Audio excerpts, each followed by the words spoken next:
Hello, RantboxTV watchers. It is Friday, and here you are watching this fantastic episode. I'm hoping it will be so. The future will tell us so. You've seen the title, so I'm sure you've got a good idea about what it is, but I'll go into that momentarily. New viewers, this is a show that is going to promote marginalized voices talking about, well, interesting topics, and it comes out every Friday, as you can see. Today's episode, right. This talk concerns capitalist philosophy through the lens of cinematic and text-based intellectual property, which is not easy to say, so I'll break that down. We'll be covering the dissonance caused by fans and YouTubers who speak of characters with little to no acknowledgement or consideration as to how capitalism dictates the desires and acts of editors, producers, creators, marketeers, and so forth. I'll be focusing on superheroes. I'm sure other people will talk about various other elements of this topic. Recurring characters such as, like, say, Hamlet, Sherlock Holmes, Frankenstein's monster are all up for grabs, though I suspect we'll be going towards Star Trek at some point, if not computer games, because I know two of the people here are into that quite severely. About people, this show isn't personality driven, so I'm not going to spend 15 minutes saying, hey, how are you to people that are here. They will introduce themselves as we go. So we'll start for the first question and take it from there. YouTube pundits are, well, they often talk about characters without factoring in the corporate mechanisms behind them. Is that a problem for anyone in this room?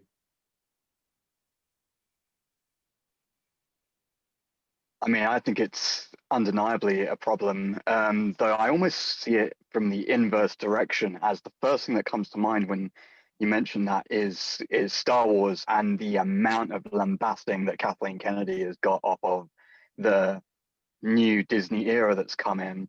One of the things that I find quite interesting there, and I don't know why I feel the need to defend Kathleen Kennedy, especially I don't really know her part in the new era of Star Wars that's being created, but I can't help but think the way, especially the movies have been made, has been heavily influenced by a boardroom. Like, it does, like a couple of the films especially really feel like there are multiple hands in the pot here writing the story, and to get so angry at one person about it, it feels disingenuous to me, like deeply disingenuous. Do you reckon that this is based on her being a woman? Because a lot of these comments are from a lot of angry young men, and they normally cite Rey, who is a female lead character, as being problematic, and then point towards Kennedy. Yeah, I mean, I think it undeniably has something to do with her sex, even if it's just to do with the negative backlash. Gender seems to be undeniably a factor in the way the discourse has been around it. Okay. I feel, at least. I heard a voice from Simon. Do you want to comment before we carry on? Thank you, Matt. I was going to say, yeah, because the flip is when you have someone like Feige, who obviously is the Marvel side of things, who has these cohorts of Filoni and Favreau, and they are really only seen as the guys who saved Marvel. Favreau and Feige have saved Marvel from 2008, which was the introduction of Iron Man, to now where we're having the likes of Endgame and the new slate, which goes into 2024, where you know these films are going to be by everybody, and these guys are celebrated as geniuses, essentially, while Kathleen Kennedy, on the other hand, who has been around 4 years, remember, George Lucas gave her the keys to the castle. He said, you are the person who's going to take Star Wars forward. And I think her only mistake, when she came out back in 2012, maybe, when she said Star Wars is now female. And it is going to annoy a lot of people. She came out and said that. Two things. One, your audio cuts out a little bit if you're too far away, so you may want to get closer.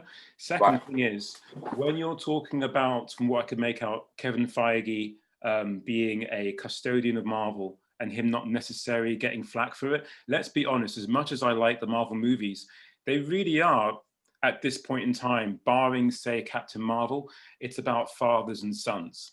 and that is playing to the gallery to an extent. Those stories are going to be quite male-centric. I don't think people talk about this quite enough, and I think matriarchal power is coming in slowly with Captain Marvel. But yeah, I really do think it would be wrong if we continue this conversation without the other two people in the room saying something. Those two people happen to be women. So do you guys have anything to say about this? Yeah, Delphine? I think the problem also would be rooted in the fact that the writing is not necessarily just fantasy films, is that women or the love interest. It's changed quite a lot. Like, I mean, I'm exaggerating because now it's getting better.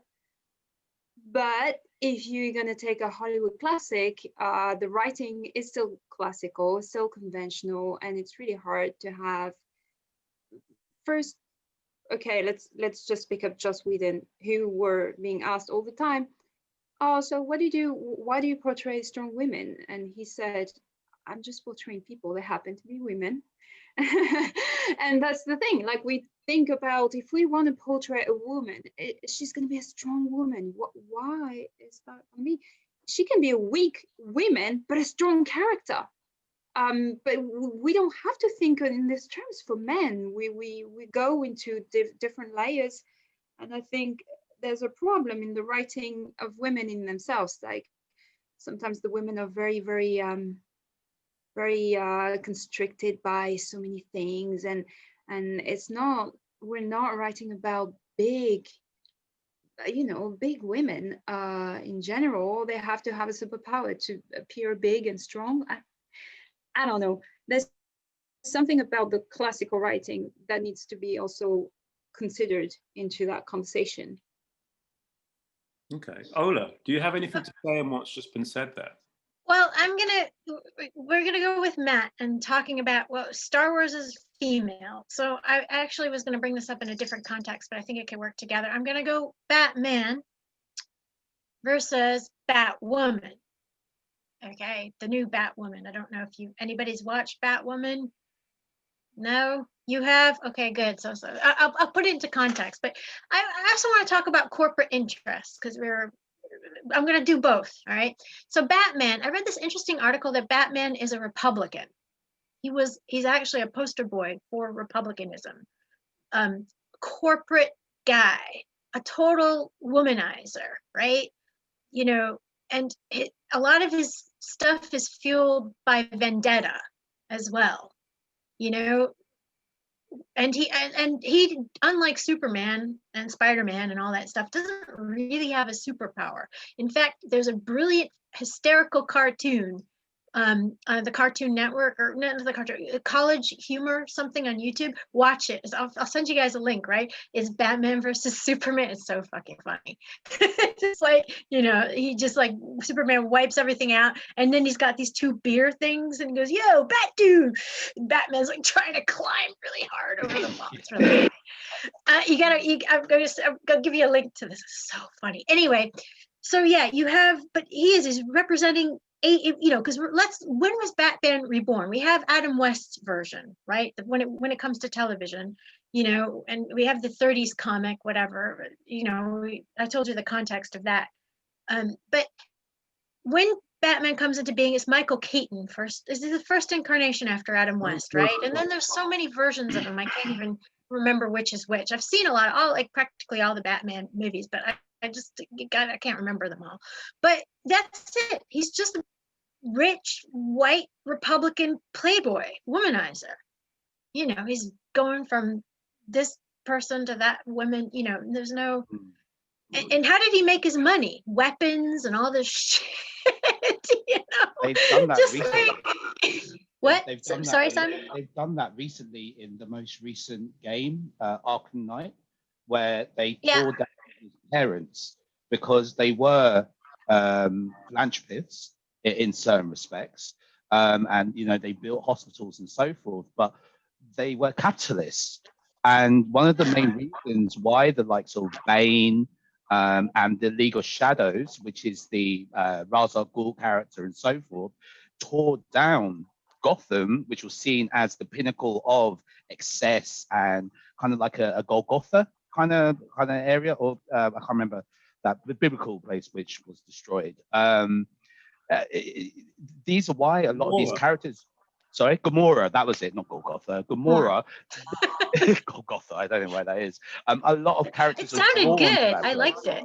It's a good place. A lot of characters are refer to the fact that the Waynes were not great people, and you see that in newer media. And I watched last week's episode, which was absolutely with you guys, which was absolutely excellent about you guys, about deconstructing these characters and the fact that we can't just focus on the old Bill Finger and the original Stan Lee characters, which provide us a framework, because we now are given more and more insight by YouTubers. The fact that you have people like Grace Randolph, who is a fantastic YouTuber. I think she's a great person. She's really well known within the community, who really can, and she also knows a lot about comic books. She breaks down everything from 1960 to today and everything that's included. Can I ask you, Simon, before we go back to Ola's side trip, because I really want to know more about what you're saying about Batwoman in regards to Batman. Yeah. Simon, when you're talking about this YouTuber, Grace Randolph, I've seen a few of her posts. Do you think that it can be problematic that when she's speaking about these characters, or at least her favorite iterations of, she doesn't really seem to include any mandates by executive powers, i.e. editors, or what these people who are putting money into this criteria expect to get out of it? Do you find the problem? I say the complete opposite, actually, because at least once a week, she breaks down the movie math. So she will talk about the box office numbers and so forth, but I have listened to her YouTube documentaries where she's discussed about how much input there is from, let's say, a company like Tencent out in China, who will invest in a particular film and then make sure that they have certain characters involved, or a certain character needs to have certain billing in the film. And Grace Randolph on multiple occasions has provided me with insight to the the corporate mandate behind of a lot of these films and why they go ahead. I mean, it's really interesting. It wasn't her, but I don't know if you guys know about Monster Hunter. That was financed by Tencent, Mila Jovovich, Paul W.S. Anderson, and because there was a line in the film that said, "What type of knees are you? Chinese, Japanese, whatever." That film has now been banned in China. Banned in China, which means it's going to lose, I don't know, 300 million, 200 million. Yes, just because of that. What you're saying is quite on point in terms of where I wanted to go. What you're also saying is that Grace Randolph is an exception to what I've noticed. I'll get you guys a bit more of a backstory as to why this idea has been plaguing me somewhat. There's a channel, I won't mention the name because otherwise they do great content, but there is an issue that I have with some of the way they reveal their ideas about character. For example, you guys are all familiar with Marvel and Sony basically bringing in Tobey Maguire and Andrew Garfield to play their roles in an upcoming Spider-Man movie. It's not clear as to what that story is, but the speculation on this channel, which I won't mention the name of, was about how they're bringing these people in to tie up certain story arcs that was started off in their own franchises from the early 2000s. And they're not the only channel that does this. They seem to want to play unwittingly to a gallery that only thinks of people being cast because a story is driving it. I mean, I saw a fantastic video where it was Disney doing an investors presentation. And they remarked how in India at the moment, there is a great swelling of the middle classes there. So therefore they should basically have people investing into their content because they'll be reflecting that in what they create, i.e. Jungle Books prequel and all these other kind of shows that they think will play well there. This is the kind of things that are going on. And yet we'll talk about Superman or Batman as if they have their own agency in their histories. That's what I'm seeing from pundits. And I think that kind of dissonance creates a weird feedback loop when it comes to how fans will talk about this thing and petition studios to get certain things made. But yeah, that's my thinking on this. Can I finish what I was Please. to go back to the Batman versus the Batwoman Let's talk about story? Because I want to go back to the idea of the whole, now can Batman be female like Star Wars, right? We have Batwoman, okay? So y'all know that like Batgirl, I think was like Commissioner Gordon's daughter or something, right? Yeah, okay. So but this is Batwoman, and this is like, I think it started off, people hated it. They started off, and to be honest with you, I started watching a couple of episodes and it was a little weak to begin with, but like after a while there was the story kicked in. It was more about the story, and it really did kick in, and went kind of, and Batwoman got much more interesting. But Batwoman is, I think, she's like Bruce Wayne's cousin. Bruce Wayne is gone. Okay, so So I was just going to say, in this continuity, in the TV show, because it's very different in in this TV series, right? Right. Because it's in a different, I think it's in a different universe. It's in the Arrowverse. It's the CW. Yeah, something like that. I don't know, because like I've been watching Flash, and they were in different universes, and now there's a multiverse. I mean, there's a one verse because all the other ones disappear. Anyway, I'm going off on a tangent, but what I'm saying is like, so let's look at the underside of this. Our Republican white guy has gone AWOL. All right, he's just disappeared. He's off the map, and we have a cousin, right? This is cousin, right? And she lost her sister, and Batman like there was a car accident, and then the car went down, and I think it looked like her sister died or whatever. And Batman was there, but Bruce Wayne was there, but he couldn't save both of them. He could only save one and whatever. Anyway, the story is that her sister didn't die. She got picked up by a serial killer or a guy who like sews faces, because his son was like burned, and he was a great plastic surgeon, and he cut people's faces. And okay, it's a but anyway, she became very twisted. Her sister was like, it was nature versus nurture kind of thing. Her sister became dark and became Alice in Wonderland crazy bad person in the story, right? And what is her name in this? I can't remember her name, but anyway, she is gay now. We have a queer Batwoman. Okay, and Batwoman, and she kind of inherits Bruce's thing. She inherits the Bruce empire while Bruce is gone, and so she's like, okay, well, what am I gonna do? Well, the first thing she starts doing with Bruce's millions is I've made a note of this because I always worry about housing. She starts buying up property and making cheap, affordable like rents for people, and also buys a nightclub. Of course you do. You buy a nightclub if you're to party and shit, man. Hey man, I'm Batwoman. And she wears, and she's very like she's got very short hair, and she's kind of got a military background. She was studying in the army, and then she was going to work with her dad, because her dad, Gotham has a security company. It doesn't have the police. It has this security company that just looks out for the rich, right? And her father, Batwoman's father, is in charge of that security company, and she was sort of working for it, and then she went rogue. I forget why. She turned out to be gay, and the army kicked her out or something like that. She basically came out, and the army didn't take well, or the special school that she was in didn't take well to it or whatever.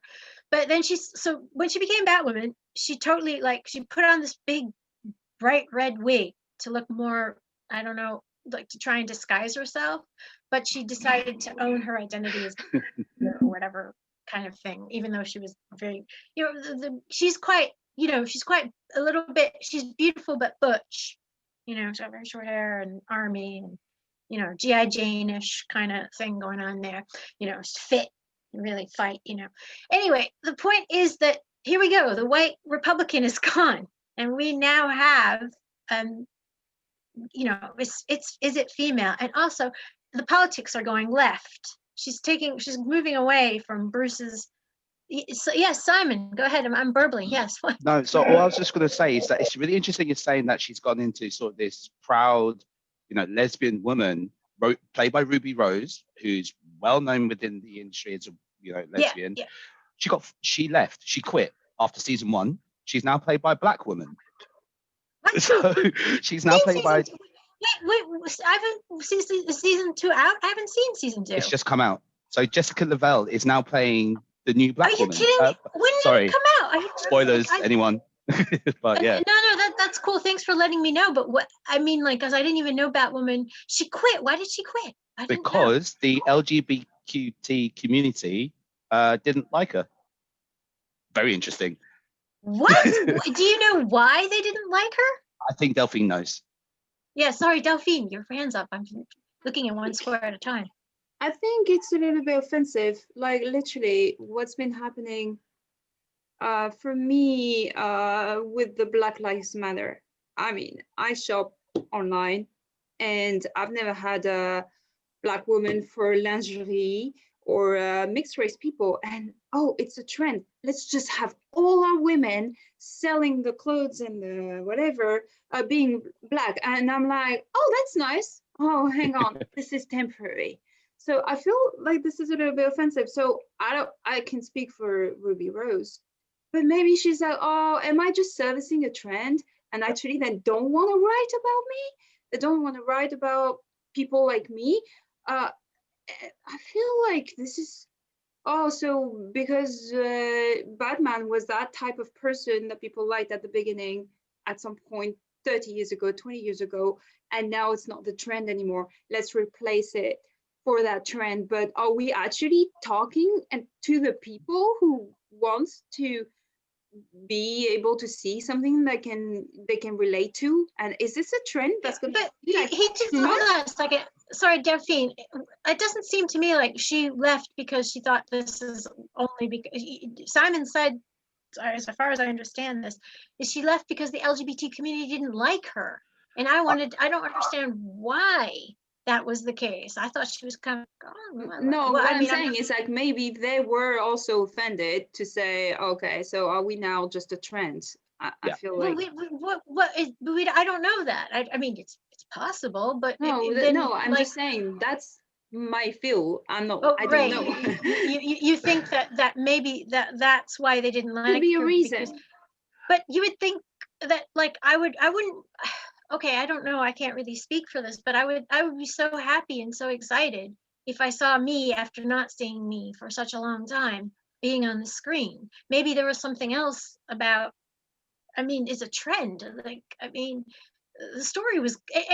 I guess the story got good. It started off. It was all about the story for me, and then okay, we're ticking boxes, but the story actually got good with her, and then to replace her.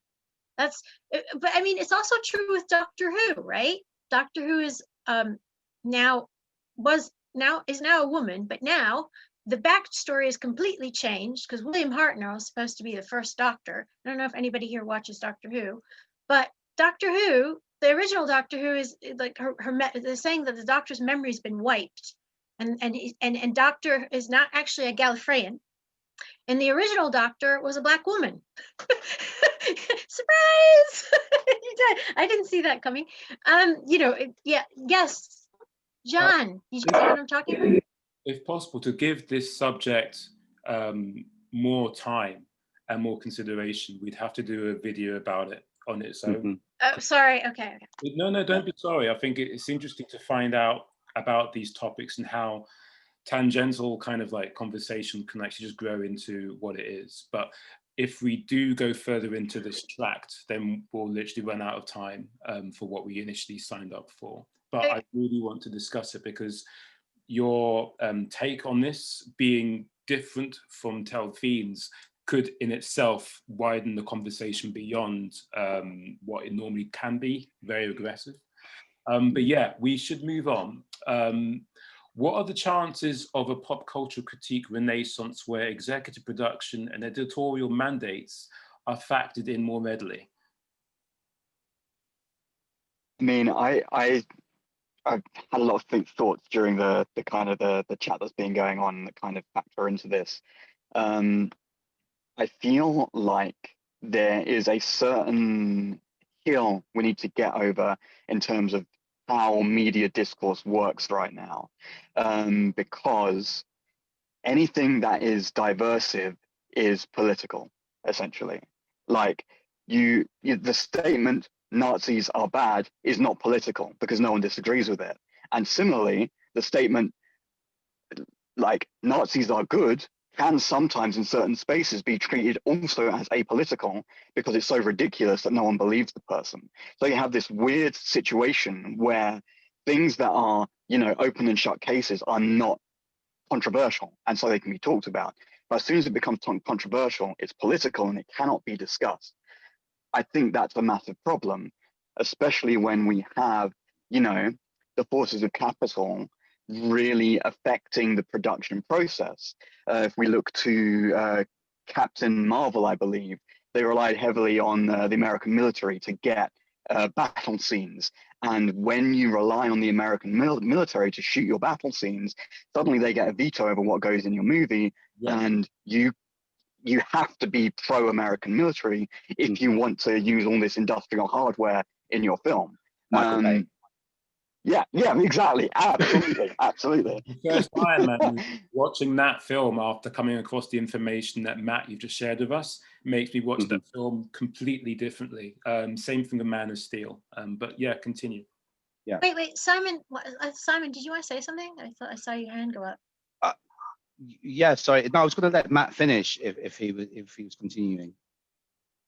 I'll wrap it up quickly. So basically, yeah, I think there's a certain nervousness around confronting sort of controversial subjects that cannot be ignored, because by not discussing them, it amounts to a kind of a propaganda for the interests of the people who are making this film, because we're not bringing to light these forces that are fundamentally affecting the conversation we're having across the board. That's about it. Yeah, so I was just going to sort of flow on from the back of that. So one of my favorite shows at the moment has been The Mandalorian. I don't know if anyone else is watching it at the moment. So last week's episode had Bill Burr in it, as everyone knows, and it goes on to the questions: are stormtroopers evil? Are they evil, or are they doing a job? Are they working for the Empire? Are they working for the people? And I've gone off and watched many videos. So I just wanted to maybe just open that up. Simon, this is really, I just have to jump in there, Simon, because this is an interesting question. I was watching that episode last week as well, and I saw them, and as soon as I saw the stormtroopers, I'm like, Nazis, space Nazis, space Nazis, yeah, exactly. And then you had that guy who got, I didn't know his name. Well, maybe don't spoil it. Maybe really don't spoil the Mandalorian. Okay, well, sorry, whatever. Yeah. You have you have something where you're questioning. I've never seen that happen before in any Star Wars thing. You've never got under the thing to They've see done the it a person, lot recently, though. talk to them. They've done it a lot recently, going back to John's original question in regards to sort of corporate mandate and so forth. So because they want to open up the universe so much, we're finding out so much more that it's not just Jedi's good people and stormtroopers bad. It's stormtroopers are people who may have been attacked by rebels. Who are the rebels? Well, they may be aliens who have had their planet attacked, or maybe their aliens are coming in, and so forth. And this is where the expanded universe has grown and giving us so much more opportunities for nuance and so forth. Like the Jedi are being destroyed at the moment in the games, in the books, and so forth. It's only because they seem like the small nitty-gritty group. Originally, there were thousands of them. They ran it like a police force. If you are on the other side, you're not going to like the Jedi. You're going to hate them. So it's where you have these opportunities now to see more of this. Delphine? I should be ashamed because my company actually is working on The Mandalorian. I don't know which TV show is displaying them, producing. What is it on? It's on Disney Plus. Disney Plus. So I think in terms of writing and capitalism, I mean, that's your original question, and the writing and the influence of producers. If you want to think of Star Wars, and I think Mandalorian are making a good point, is like, we're taking that world and we're going to take it to question what's happening in our current world and, you know, develop that. And you can hire good writers and then they're going to make that story grow. It's great. Now, if we're talking about Batwoman, just to say, like, why are we recycling? Why are we recycling? Just take new stories, or take those existing worlds and have new characters and put them under different lights if you want to take those characters again. But I think that's great, because Star Wars is a world that is sustainable on its own, and then you can grow over the years. And most problem are the producers really don't know how to handle in a film characters that are just the same as 20 years ago, and you know, they're clad on them the new trend. What's it going to be next year? But I think Mandalorian or any TV shows have more opportunities. Yep. And producers are more open, and they're less pressured by Hollywood, because they're not making a film, they're not making a not because Star Wars is still a big franchise, but they're not making that one hit that it needs to hit that day in America to make sure that they have their gross thing, you know. It's different. So sorry, please continue. I've got something to say, but I thought you'd finished. I did finish. I'm just saying that I'm kind of happy that TV shows are actually doing the job that they should be doing. What you said, it's made me think of so many different things. So thank you for coming on the show. But yeah, the main thing I wanted to start off with in terms of my thoughts is that there's often this conversation where people are suggesting that these political ideas are being, as you said, put onto old stories or older characters, and you're thinking they should do new ones.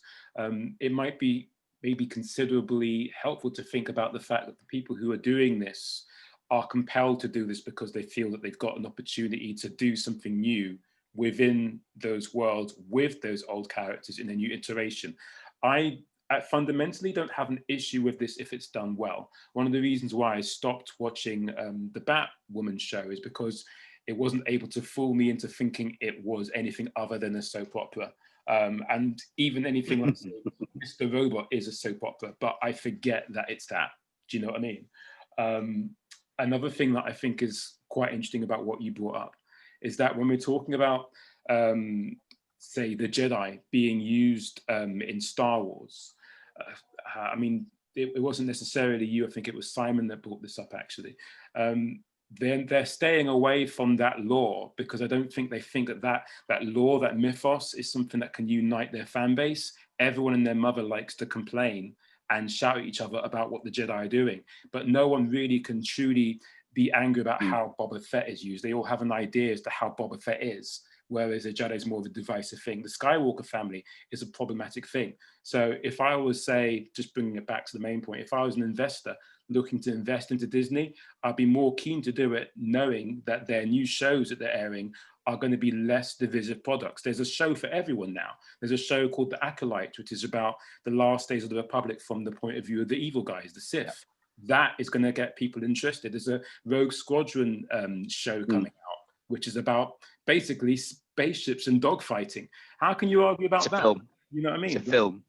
Film. You can't argue about that. That's something you're going to go and watch. You're going to love. I doubt there'll be any film that stuff. You know, so it should be a show. It should be a show. Okay. Just wrapping. I think there's an interest.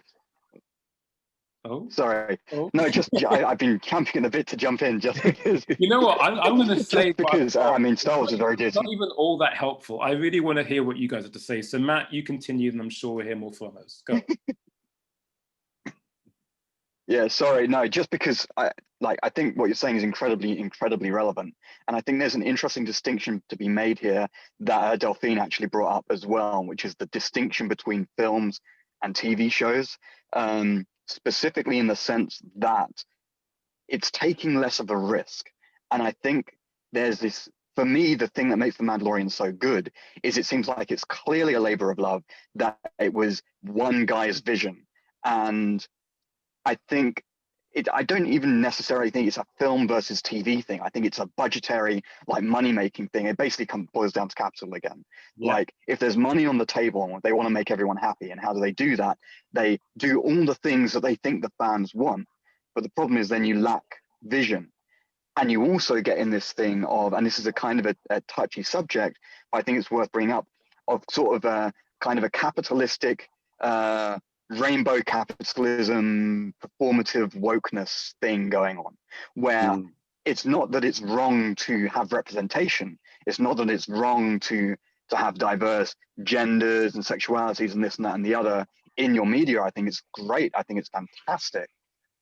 But I think a lot of media sort of does it for the diversity hire element of it, the box ticking element, without actually internalizing the real damage that has been done, that has necessitated this representation in the first place. Absolutely. I mean, we found it with sorry to cut you, but 007 now being a black female character, and you saw many clickbait titles in some respects of James Bond is now black. No, calm down. It's 007, but they're going to have to spend more of their time explaining why 007 is, why he's not going to be 007 anymore, and who this new character is going to be, than just telling the story of James Bond, who I know he's a misogynist. I know he's an alcoholic. He should have died 15 times. But I like James Bond. He's fun. I don't really care about the rest of MI6 at all. Except Q and M. Other than that, I couldn't give and Sean Bean, because Sean Bean's amazing. But other than that, just leave me with James Bond and create new spies. Create new, same thing as Batman being black now. Fine. But yeah. You know what, Simon, that's this is wonderful, because now you're really getting to the heart of it. Essentially, these investors don't want to invest in, I don't know, Jenny Blake, who is 006. That doesn't have a market. 007 has a market. Coca-Cola has a name. Burger King has a name. Can I attach these things to Jenny Blake 004? No, which is why this whole conversation, I think, can come back to where we're going. That's what's driving it. That's why you're going to get James Bond being a woman who is black. And it's not even James Bond, it's just another member of. But essentially, I don't know how we're not getting enough talk about that in itself, being the driver of being capital. But yeah, sorry, Delphine.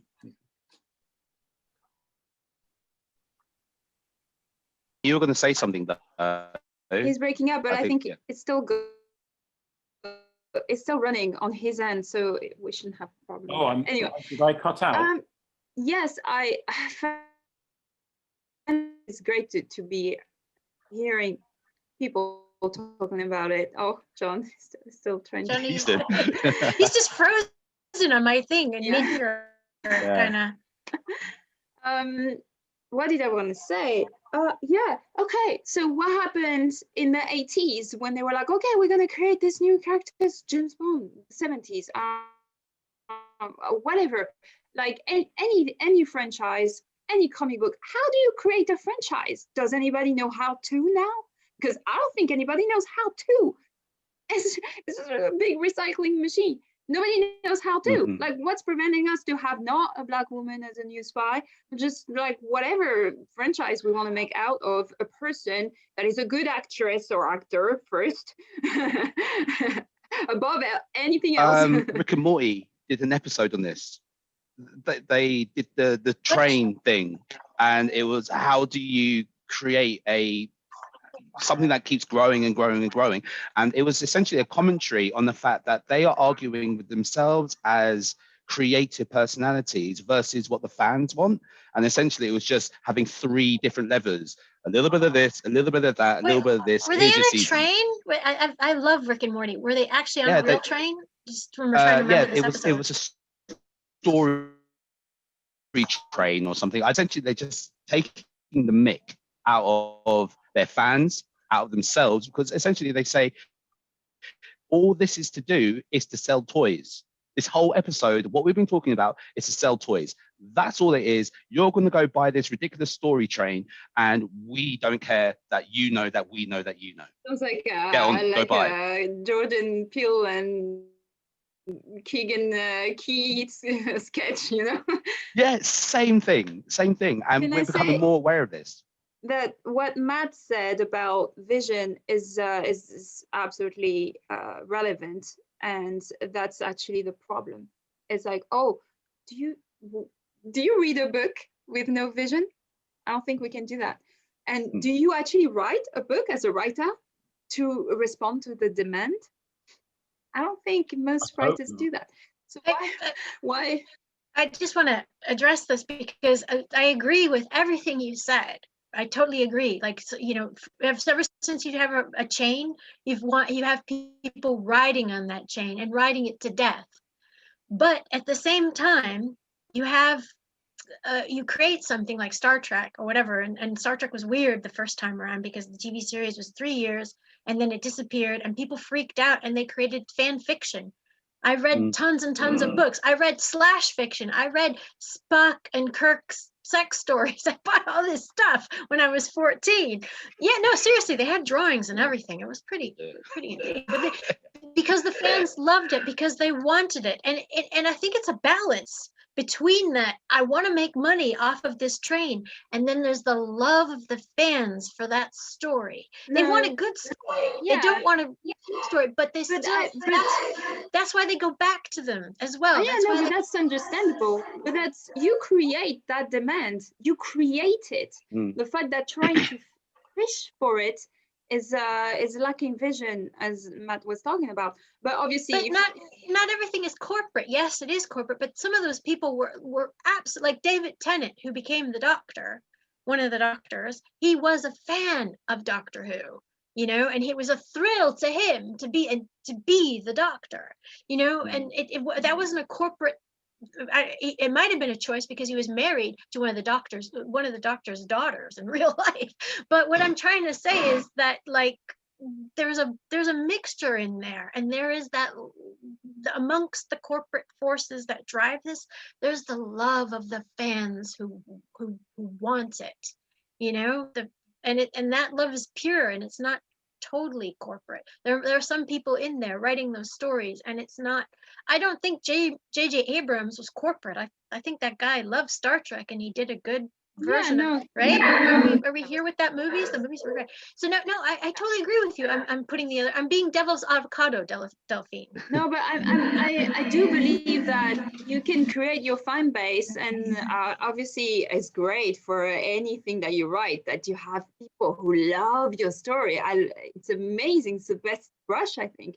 But you can, you know, don't, like the producers, the problem is production will try to create based on demand instead of based on vision and writing strong vision.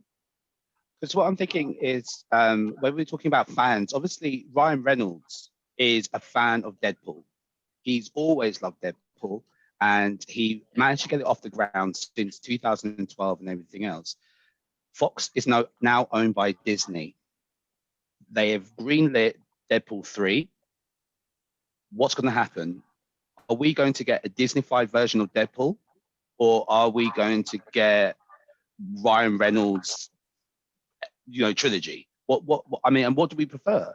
Do we want something to make as much money as possible, or sorry, what do the shareholders prefer? Something that is making as much money as possible, or something that is, you know, appealing to the original fans? Yeah, let's talk about Uncharted then. oh gosh, well, that's Sony does whatever they want. Sony's amazing. John, I saw your hand being raised. What were you going to say? I just want to know if my audio is back on. Am I still in this? I don't know. It's your bandwidth low, mate. Yeah. I can't hear you.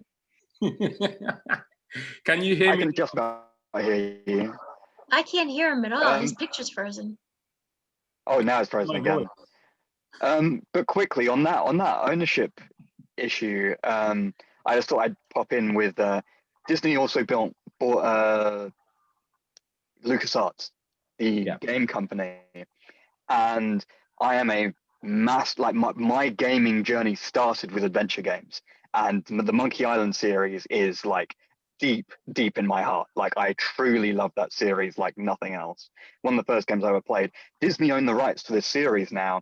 They don't plan on doing anything with it, and Ron Gilbert, the original creator, has a vision for the continuation of this series, but he will never get to do it because Disney own the rights. And I think that's deeply sad. And it comes down to these market forces of, is there money in this? Can we afford to give away the IP though? Because if somebody else does something with it, then they're going to make money off it. And God forbid somebody else will make more money than us. I have a question for Matt.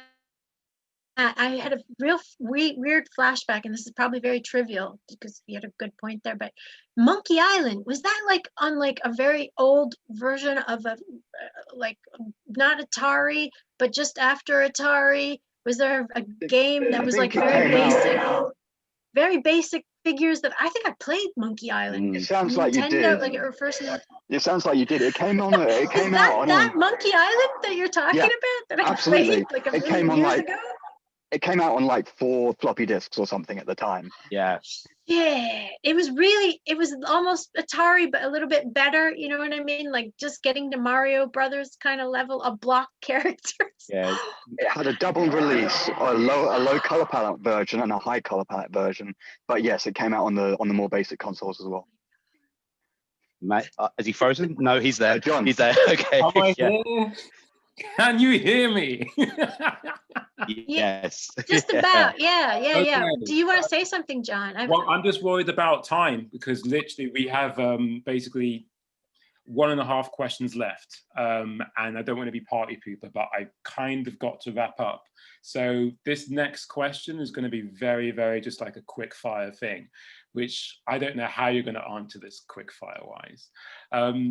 Does the post-Enlightenment spiritual vacuum contribute to our collective need to afford fictional characters undue agency? Can anyone even understand that question?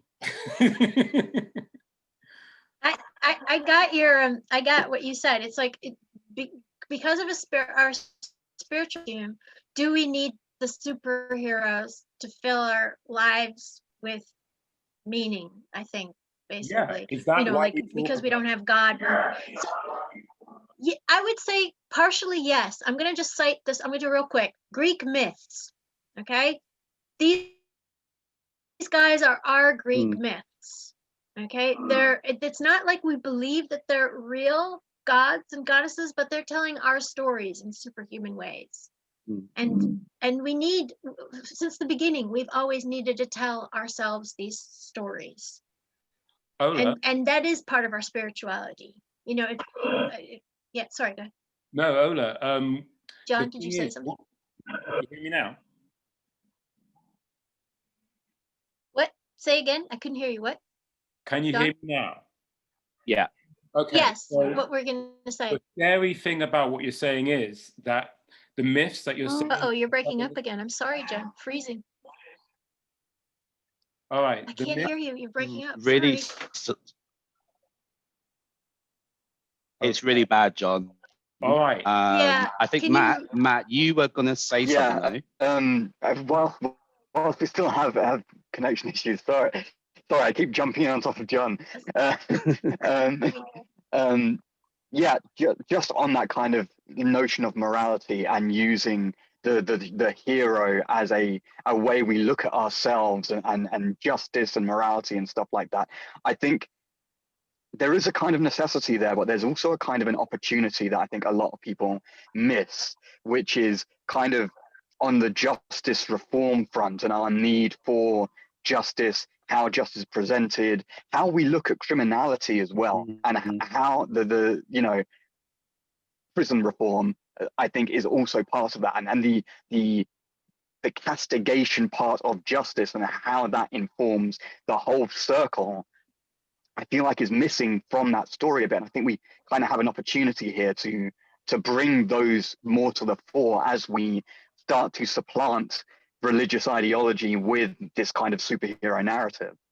Yeah, definitely. I think because me and John have discussed this before, where the show The Boys, I think really has captured that conversation, essentially, where we do look up to certain heroes and we idolize them in certain respects, as like a Superman and so forth. But when you allow someone with such absolute power, but without the moral grounding of a good family process or so forth, you don't get your Superman. You get your Wolverine, who is your cool 90s anti-hero, but really it's an absolutely fucked up character, terribly misguided. And Batman, he's a guy who runs around in a bat suit at night and he's rich. He's not he's an idiot. But and this is why The Boys has been so good, because essentially it really does shine a light on our superhero fascination and the fact that they can be assholes. And so yeah, that's my answer to that question. Can I jump in? Yeah. What Ola said, what blew my mind. Oh my God, it's just hit me. Wow, yes, that like paganism, having gods, goddesses, women in, being representing hardships or levels, stages of lives throughout in a greater way than the human condition.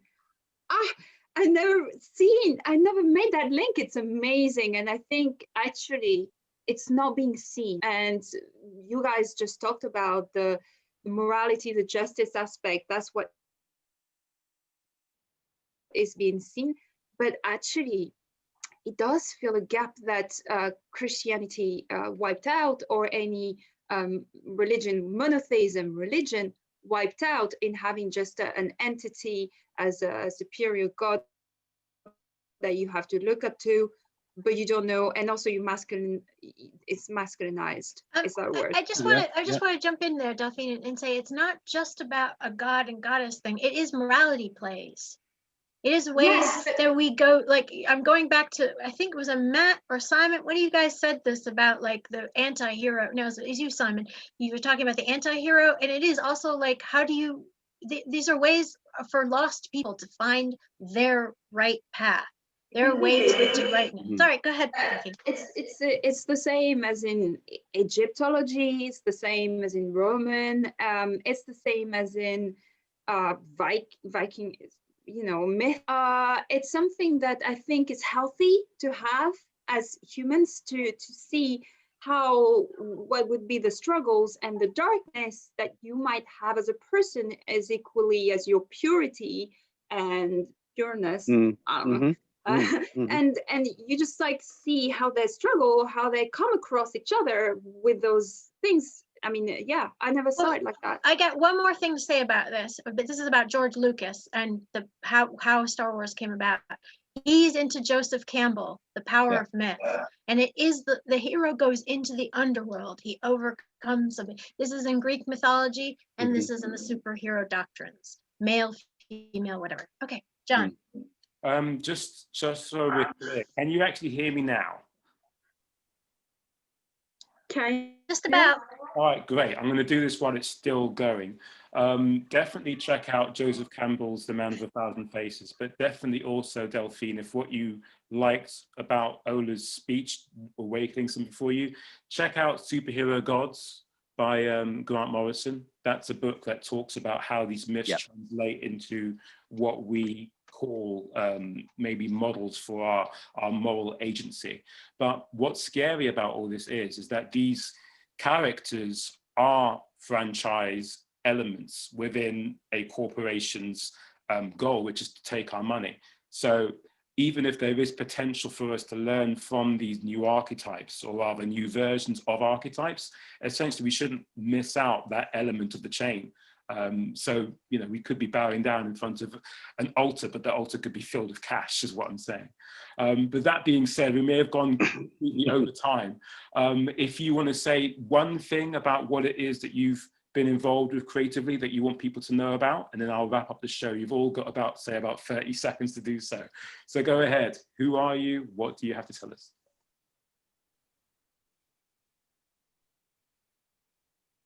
All right, I'll start because I'm annoying that way. I'm Ola. and I do a radio show. And I created a radio show because mainstream radio sucks. It's always cool kitchen, and you can listen on Mixcloud. Yeah. Yeah. Delphine, what do you do? So, sorry, I'm Delphine, and I work in films, visual effects. Yeah.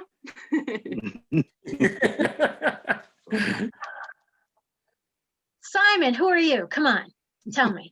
Yeah, I'm Simon. I work in distance learning, educational supports online, and I've recently left London and moved to Hastings to start painting my mum's house. So this is me for the next 3 months.